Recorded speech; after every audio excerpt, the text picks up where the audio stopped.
Olá, pessoal. Dando continuidade à nossa aula, agora nós vamos falar um pouco sobre as técnicas de implantação da lavoura cafeeira. Como objetivo, nós temos aí, com essa aula, transferir informações para a escolha correta da área a ser cultivada, das técnicas de preparo do solo, da correção, fertilização do solo, das técnicas de plantio, conforme aí a realidade de cada propriedade, se é plantio manual, semi-mecanizado ou mecanizado, sempre com o objetivo de obter lavouras com alto potencial de produção de café. Então, nessa parte da nossa aula, nós vamos fazer uma breve introdução e falar também de como conteúdo a escolha, os critérios para a escolha das áreas, das correções e adubações, das operações de preparo do solo e dos tipos de plantio que nós podemos utilizar. Bom, o retorno financeiro de uma atividade é fundamental para a sobrevivência do produtor ou do empresário, de quem quer que seja no negócio. Nesse ano aí de 2022, de 2021 para 2022, nós vimos um aumento no custo de produção da cafeicultura, não só da cafeicultura, mas como nós estamos tratando aqui da cultura do café, nós vamos focar nisso.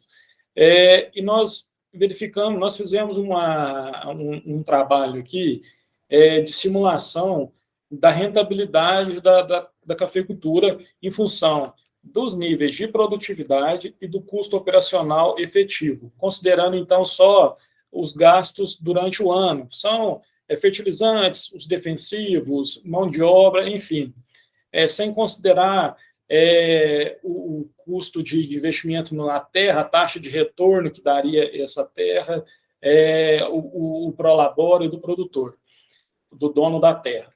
Quando a gente considera só o custo operacional efetivo, 2022, 2021, 2022, os custos de produção ficaram em torno aí de 18 a 20 mil reais por hectare. Para a gente ter um retorno com esse custo operacional, é preciso a gente ter em torno de 20 sacas por hectare. Quanto mais alto o nosso custo, maior a exigência da produtividade.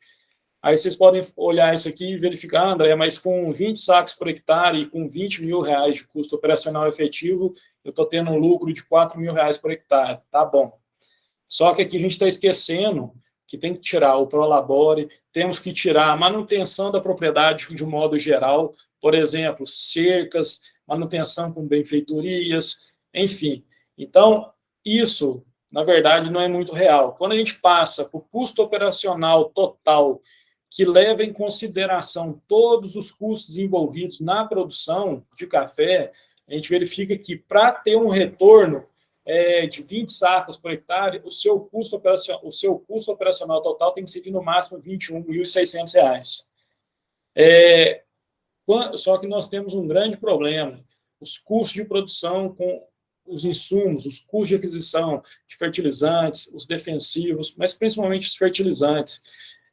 Fazer um custo de produção de R$ 24 mil, custo operacional total, pessoal, não está muito fácil hoje em dia, em função do aumento dos preços dos insumos. Então, nós temos que obter o máximo de produtividade. E por que eu estou chamando a atenção para isso? Porque uma lavoura bem formada, bem implantada, ela tem potencial de apresentar níveis de produtividade mais elevados. Uma lavoura mais antiga, ou que foi muito mal implantada, é de 25 sacas por hectare para trás. Então, com custos mais altos, em função do preço de aquisição dos insumos, o nosso retorno financeiro vai ser muito baixo ou inexistente quando não for negativo. Então, para a gente fazer uma boa implantação, obter uma lavoura de alto nível tecnológico, com alto potencial de produção, nós temos que fazer um planejamento antecipado dessa implantação. Geralmente, o retorno financeiro do investimento numa lavoura de café se dá com 4 anos e meio. Quando a gente utiliza mudas do tipo mudão, igual eu comentei na outra aula, nós conseguimos antecipar esse retorno para 3 anos e meio, praticamente, em função do ganho de produtividade lá com 1 ano e meio.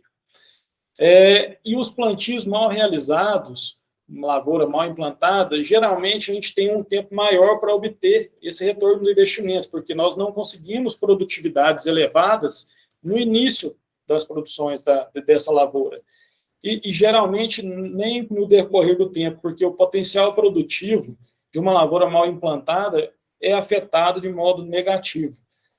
Nós não vamos conseguir obter altas produtividades com lavouras com muitas falhas, com plantas com mudas de baixa qualidade, que não se desenvolveram bem. Imagina uma lavoura desse tipo aqui, o máximo que ela vai conseguir nos dar de retorno é de 25 sacos por hectare, num ano em que tudo ocorrer muito bem, a quantidade de falhas, o espaçamento inadequado, enfim. Então, esse planejamento, pessoal, é fundamental para se ter uma lavoura com alto potencial produtivo.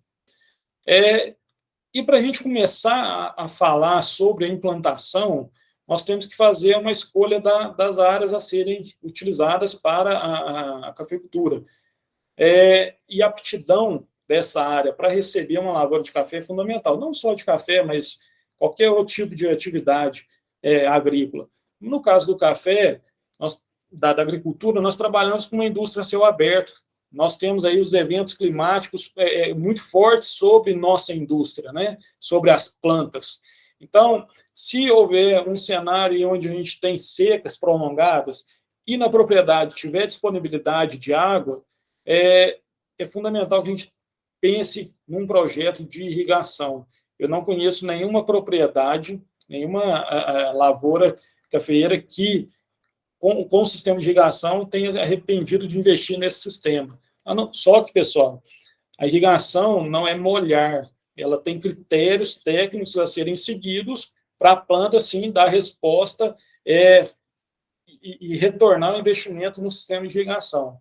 Um outro problema são as geadas. Em 2021, nós tivemos, depois de alguns anos, né, sem geada, nós tivemos geadas fortes, principalmente em função dos produtores, dos cafeicultores terem implantado lavouras abaixo daquela linha de geada que lá na antiguidade a gente seguia bastante essa questão, esse critério, obedecia àquela linha de geada. Então, tudo isso é fundamental para a gente verificar a aptidão da área para receber uma lavoura de café. Então, aqui, nós desenhamos 3 tipos de cenário. O cenário 1, um cenário 2 e o cenário 3. Isso é importante porque no próximo slide eu vou comentar o que é cada tipo de cenário. Então, no cenário 1, que é a parte mais alta daquela área, nós temos uma área de baixo risco, por exemplo, de ocorrência de geada. Então, lá nós podemos investir mais nas plantas, na lavoura, porque ela vai dar um retorno produtivo muito alto. Então, lá a gente pode trabalhar com cultivo com alta tecnologia. No cenário 2, onde nós podemos considerar a ocorrência de geada pelo menos 2 vezes na vida útil da lavoura, nós já temos que verificar a ocorrência dessas geadas e verificar a produtividade do talhão, fazer um manejo assim, proporcional à produtividade que ele nos responde. Então, não adianta a gente utilizar alta tecnologia se a lavoura vai produzir apenas 20, 25 sacos por hectare. Então, isso a gente aumenta muito o custo de produção e não tem o retorno da produtividade.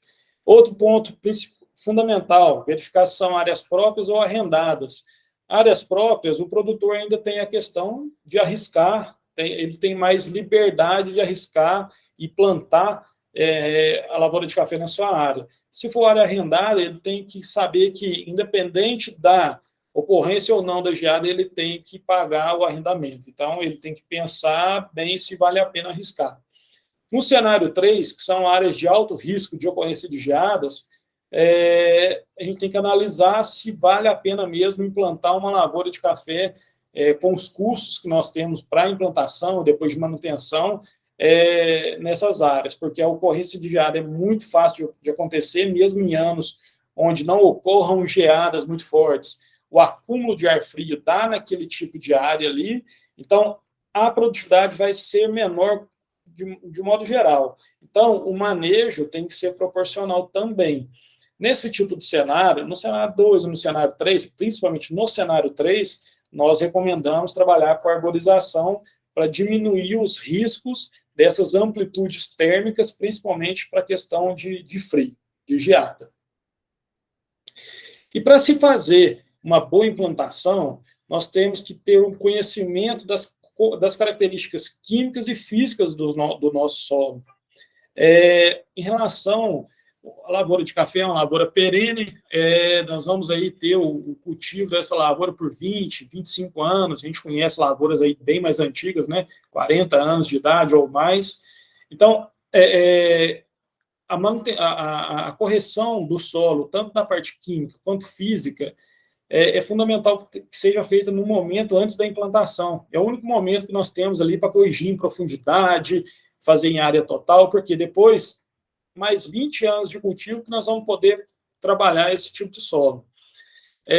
Então, é importante a gente fazer a análise do solo, análise da fertilidade desse solo, se for necessário fazer as correções, conforme nós vamos falar aqui.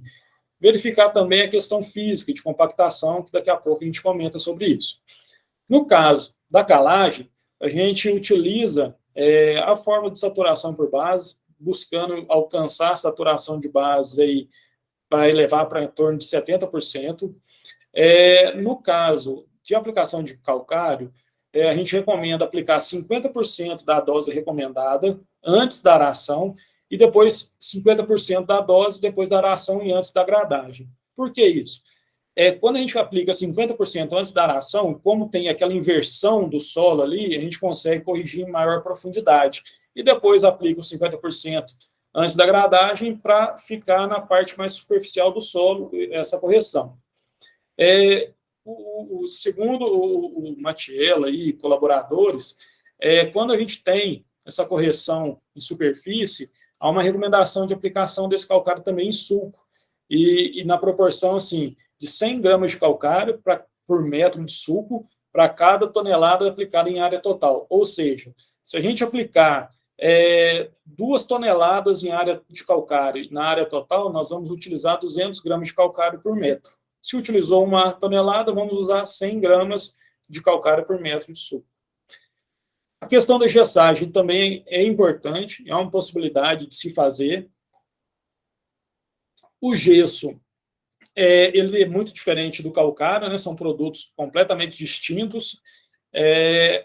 Caso não tenha possibilidade de fazer durante a implantação, nessa aração, tudo, nós podemos fazer depois, porque o gesso ele tem uma mobilidade no solo maior.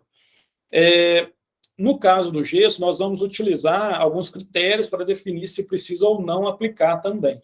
Nós vamos coletar a amostra de solo de 20 a 40 centímetros de profundidade, fazer uma análise do teor da quantidade de carbono, de cálcio, nessa profundidade de 20 a 40 centímetros. Se for menor que 0,4 centimol por decímetro cúbico, nós vamos aplicar o gesso. Se o teor de alumínio nessa mesma profundidade tiver acima de 0,5 centimol de carga por decímetro cúbico, também é recomendado fazer o gesso. E se a saturação por alumínio estiver acima de 30%, também recomendamos fazer o gesso em área total. Em relação ao fósforo, nós temos aqui uma tabela elaborada pelo Guimarães, né, pelo Paulo Gontijo. Essa tabela está disponível no livro Quinta Aproximação, e nós vamos aí analisar em função do teor de argila do seu solo ou então do fósforo remanescente.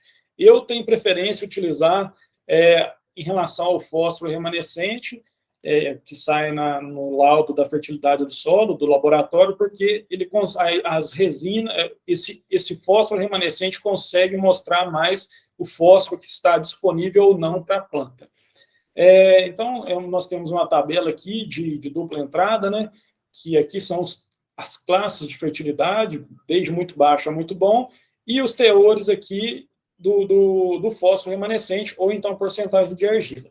E aqui embaixo nós temos a dose recomendada de P2O5 por cova. Então, a gente faz a transformação dessa quantidade de P2O5 por cova, transforma, se for adubação em sulco, por metro de sulco, e consegue fazer essa correção. A gente tem recomendado também fazer 75% da dose no sulco de plantio e 25% da dose numa aplicação mais localizada. Se for plantio mecânico, depois faz em cobertura. Se for plantio manual, abriu a coveta, faz a aplicação da fonte de P2O5 nessa coveta, ficando mais próximo ali do sistema radicular da planta ali que foi colocada por meio da muda. A adubação orgânica também é importante de se fazer. Nós temos várias fontes aí, esterco de curral, de galinha, torta de mamona, a própria palha de café é muito utilizada, mas atualmente os compostos orgânicos. Aí nós temos as dosagens aqui, tanto por cova quanto por litro de cova, dependendo do produto. Enfim, um ponto bastante importante, as fontes não compostadas, pessoal, ou seja, por exemplo, colocar esterco de curral, de galinha, a palha de café, elas têm que ser colocadas com no mínimo 30 dias de antecedência dentro do suco de plantio. Para quê? Para elas começarem a reagir, liberar. Geralmente a matéria orgânica proveniente dessa adubação, ela elimina calor durante o processo ali de compostagem. Então, por isso, é necessário colocar com uma certa antecedência para não ocasionar danos ali nas mudas. A questão da correção química em profundidade, pessoal, é fundamental.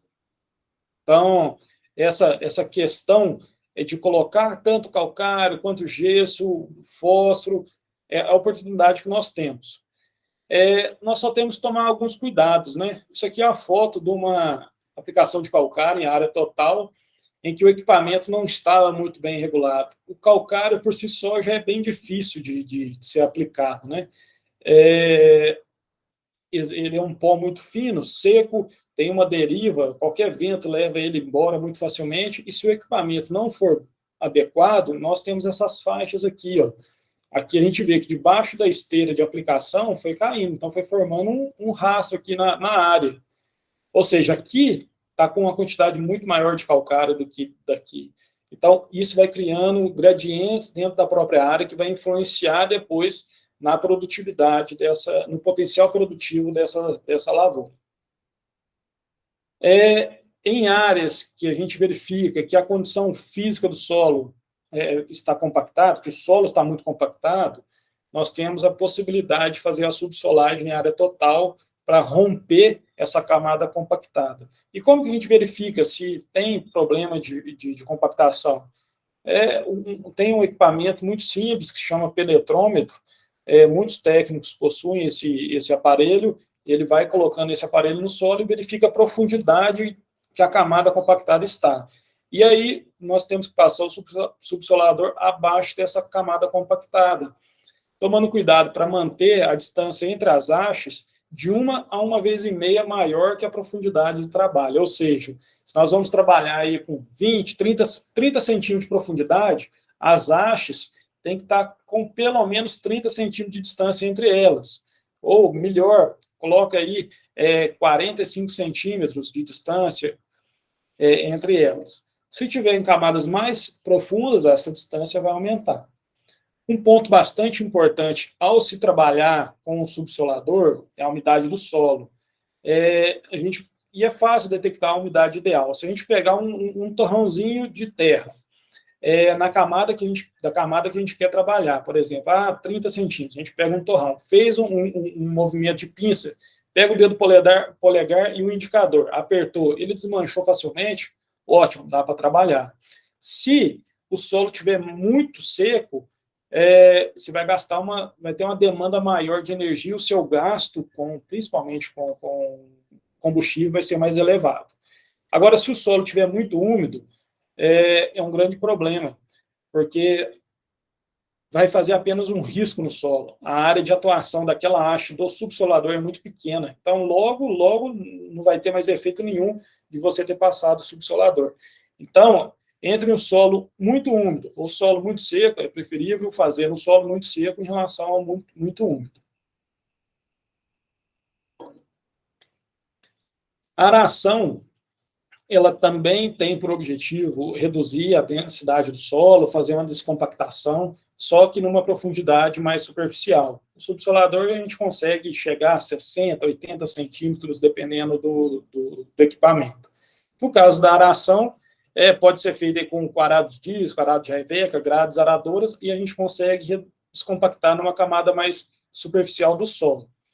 Ela é importante para a gente conseguir incorporar os restos vegetais, conseguir mandar a matéria orgânica para uma camada subsuperficial do solo, e com isso aí vai melhorar a infiltração de água, e aí, havendo essa incorporação de restos vegetais, melhor infiltração de água, a gente dá início, ou então acelera as atividades microbiológicas do solo. Então, começa a ativar tudo isso dentro do solo e melhora bastante, além da possibilidade da mistura de corretivos agrícolas, igual eu comentei anteriormente. Aplicou o calcário, 50% da dose entra com o arado, com a grade aradora. Depois, aplica as outras 50% e vem com a grade, que vai incorporar esse calcário numa profundidade menor e também vai acertar a superfície do terreno. O alinhamento de plantio muito, hoje, principalmente em função da mecanização, é fundamental. Em áreas com alta tecnologia, com alta atividade mecânica, como é o caso do Cerrado, o levantamento plano e altimétrico é muito eficiente, faz muita falta realizar esse levantamento. No levantamento, a gente vai marcar todas as linhas de plantio de acordo com a declividade.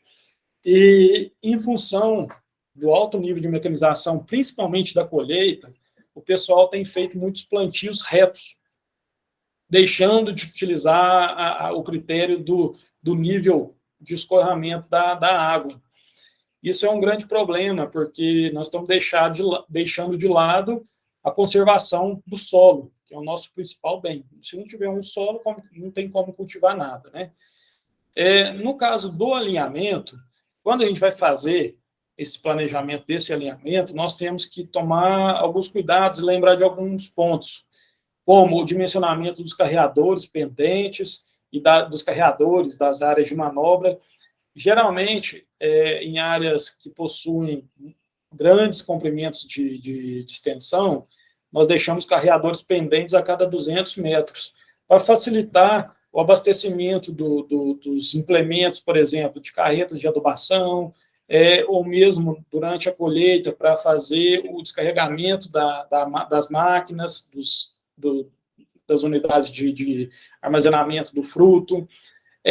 Lá no final da lavoura, deixar os carreadores de manobra mais largos, geralmente com largura superior a 6 metros, para facilitar essas manobras e gastar um menor tempo nessas manobras, e também pensar nos locais para armazenamento de corretivos, né, por exemplo, calcário, gesso e alguns adubos. Então, isso é fundamental a gente planejar para depois não ter problemas futuros. Então, só para exemplificar, nós temos aqui um planejamento, um mapa planeotimétrico de uma lavoura, em que nós temos traçados aqui todas as linhas. Então, depois que se faz esse levantamento, é possível, se na propriedade tiver um trator com GPS, você manda os dados para esse GPS e você vai ter a formação das suas linhas aqui, todas em nível. O plantio reto, em áreas com declividade aí de 1%, 2%, eu acho que é bastante viável. Acima disso, já começa a ficar um pouco mais preocupado, principalmente em função do tipo de solo. Se forem solos mais argilosos, ok. Se forem solos mais arenosos, é bastante preocupante em função da erosão. No caso do plantio circular, nós fazemos a marcação em função se for utilizado a própria roda do pivô, ou se vai ser as lepas. Aí cada um utiliza de uma determinada maneira para marcar as linhas. O importante é verificar a distância, né, dos carreadores pendentes. Aqui, quanto mais externo aqui do pivô, fica mais comprida a linha. Então, nós temos que deixar alguns pendentes, áreas para colocar os corretivos. No caso de já fez o alinhamento, nós vamos passar para a próxima fase, que é a abertura do sulco de plantio. Nesse sulco, pessoal, é onde nós vamos colocar os corretivos, os fertilizantes, a matéria orgânica, enfim, tudo que vai servir de base para a nutrição da nossa futura lavoura. Geralmente, a gente trabalha com dimensão mínima de 60 centímetros de profundidade e de 50 centímetros de largura na parte superior desse sulco. Nós podemos aí utilizar tanto sulcadores simples ou sulcadores já com reservatório de corretivos e fertilizantes. Geralmente, os sulcadores com esse tipo de reservatório, eles conseguem atingir profundidades superiores a 60 centímetros. Então, você consegue fazer correções tanto com calcário quanto uma fosfatagem em maior profundidade. E depois que fez a aplicação dos insumos dentro do sulco, é importante a gente realizar a mistura e a incorporação desses insumos com o solo. Como que a gente pode fazer isso? Em propriedades que não se tem batedores de coba ou de sulco, como são chamados, nós podemos fazer essa mistura com os subsoladores. Então, abriu o sulco, colocou todas as fontes de fertilizantes, corretivos, matéria orgânica, vem e passa o subsolador misturando, revolvendo esse solo aí do fundo do sulco. Depois vem, se não tiver o batedor de coba, vem com uma gradinha nivelando essa superfície do sulco e está pronto para fazer o plantio. Se tiver o batedor de coba, melhor ainda, que a mistura fica muito mais homogênea. Então, só para exemplificar, nós temos aí os sulcadores mais simples, deixando aqui 50 centímetros no mínimo de largura, trabalhando aí, tentando trabalhar com 60 centímetros de profundidade. Temos esses subsoladores, os sulcadores, com os reservatórios, eles exigem tratores mais fortes, mais potentes, então, mas na região do Cerrado é muito fácil de encontrar isso e existem várias empresas que prestam esse tipo de serviço. E aqui, para exemplificar, vou mostrar 3 fotos para mostrar como a falta da conservação do solo causa perdas de solo e impossibilita o manejo depois da lavoura, principalmente o mecanizado, né? Então, essa aqui é uma área com a declividade superior a 5%.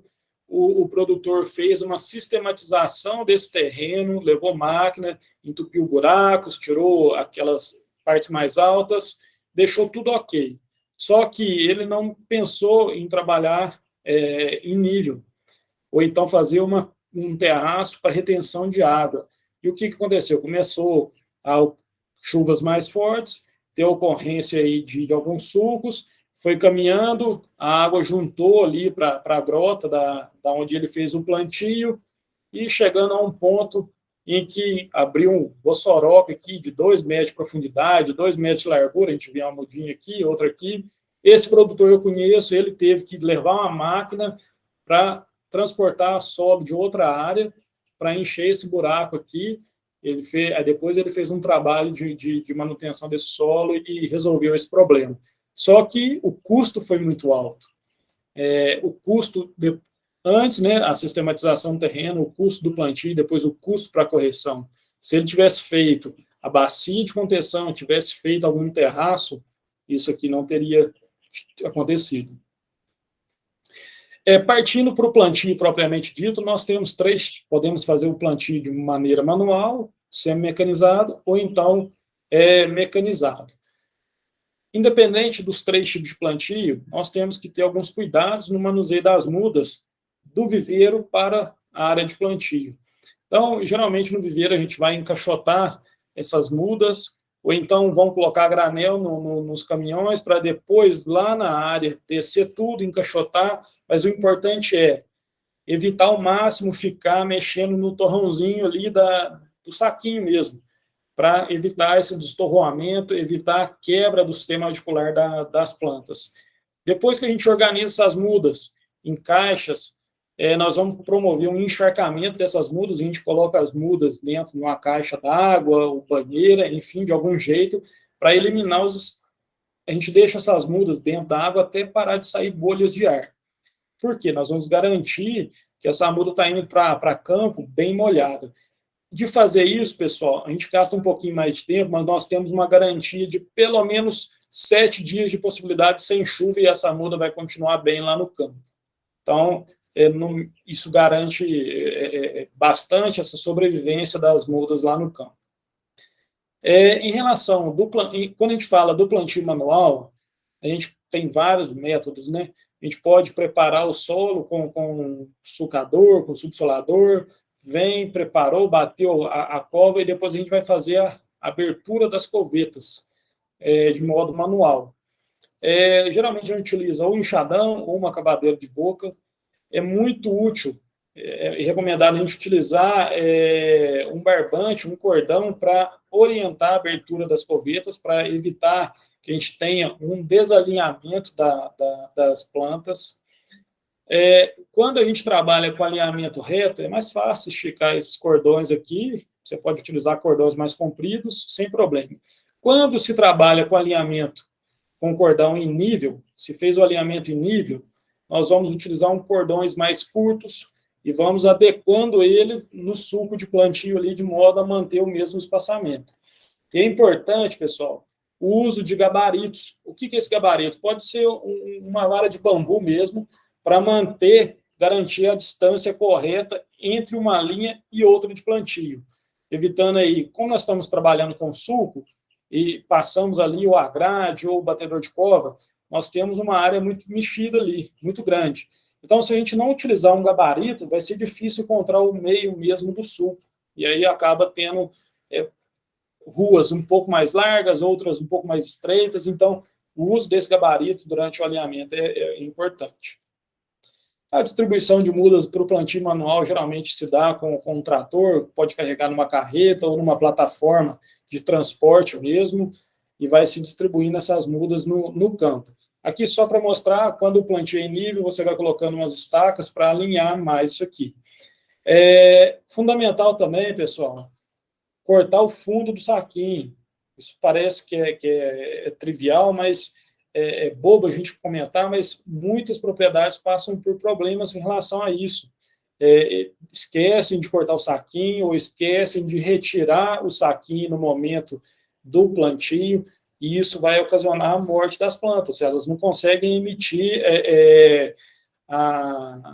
as raízes para explorar o solo. Então, no plantio também é fundamental usar o cordão aqui, né, para orientar o plantio, evitar que as mudas saiam do rumo, fiquem tortas, e isso vai prejudicar principalmente a colheita mecanizada. A manutenção de uma profundidade de plantio é mais difícil, às vezes tem covadores que covam muito raso, outros covam muito fundo. Então, o plantador ali, ele precisa ter uma certa noção dessa profundidade, vai acertando o solo com a própria mão ali para fazer esse plantio. A retirada do saquinho, igual eu comentei, é fundamental, pessoal, para a planta conseguir desenvolver, a não ser que sejam saquinhos aqueles super furados. Mas no caso do plantio manual, o pessoal usa o saquinho normal, então vai retirar o saquinho e permitir o desenvolvimento da muda. E chegar à terra até a orelha de onça, nunca acima daquela orelhinha de onça. Passando da orelhinha de onça, geralmente ocorre morte da planta por afogamento. No plantio semi-mecanizado, a marcação e a distribuição das mudas são feitas de modo mecânico, né? Geralmente são adaptações que se fazem nas propriedades. Aqui coloca uma roda, vai dando um estalo, vai uma pessoa em cima aqui da plataforma e vai soltando a muda. Depois vem uma equipe retirando o saquinho e chegando à terra nesse sulco aqui. Geralmente, para se fazer esse plantio aqui, semi-mecanizado e um mecanizado, as mudas já vão para campo com o fundo do saquinho cortado, eliminado, evitando esse trabalho, porque aqui o rapaz da plataforma já deixa a muda no lugar certinho, é só chegar à terra e tirar o saquinho. No plantio mecanizado, as atividades são feitas por meio de máquinas e alguns implementos, né? A precisão no preparo dos sulcos de plantio é fundamental, tanto na questão de alinhamento, quanto na questão de preparo em profundidade, mistura de nutrientes. A superfície desse sulco tem que ser bem uniforme. Nos plantios mecanizados, a gente dá preferência para mudas de tubetes ou de bandejas, igual eu mostrei na primeira parte da aula, ou então os saquinhos superfurados. No caso aí dos saquinhos superfurados, a gente não retira esse saquinho e, quando tem uma quantidade de furos maior, depois as plantas conseguem emitir as raízes por meio desses furos. No caso do plantio mecanizado, vai o trator com a plataforma, fazendo o equipamento do plantio, mas também vai uma equipe menor, mas vai atrás desse trator com o implemento, para corrigir alguma muda ali que saiu torta, ou algum local que ficou sem muda, ou então caiu algum terrão sobre a muda, eles vão fazendo a correção desse plantio aqui. Mas a necessidade de mão de obra é muito menor. E pensando nos diferentes tipos de plantio, nós temos que dimensionar nosso plantio para ter ser mais eficiente possível. No caso do plantio manual, quando a gente trabalha com pessoas abrindo as covetas, geralmente a gente contabiliza de 1.300 covas por pessoa, por dia.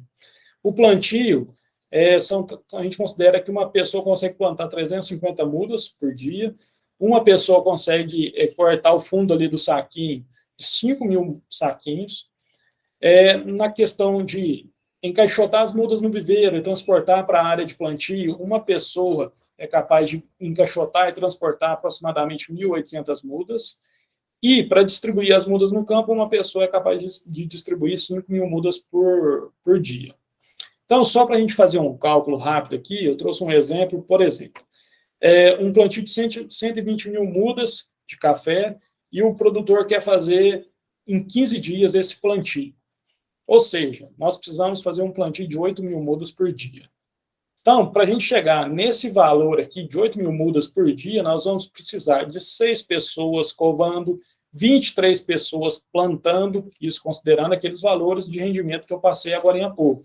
2 pessoas cortando saquinho, 4 pessoas lá na distribuição das mudas lá no viveiro e 2 pessoas na distribuição das mudas no campo. Ou seja, nós vamos precisar aí de 37 serviços para plantar 8.000 mudas por dia, considerando o plantio manual.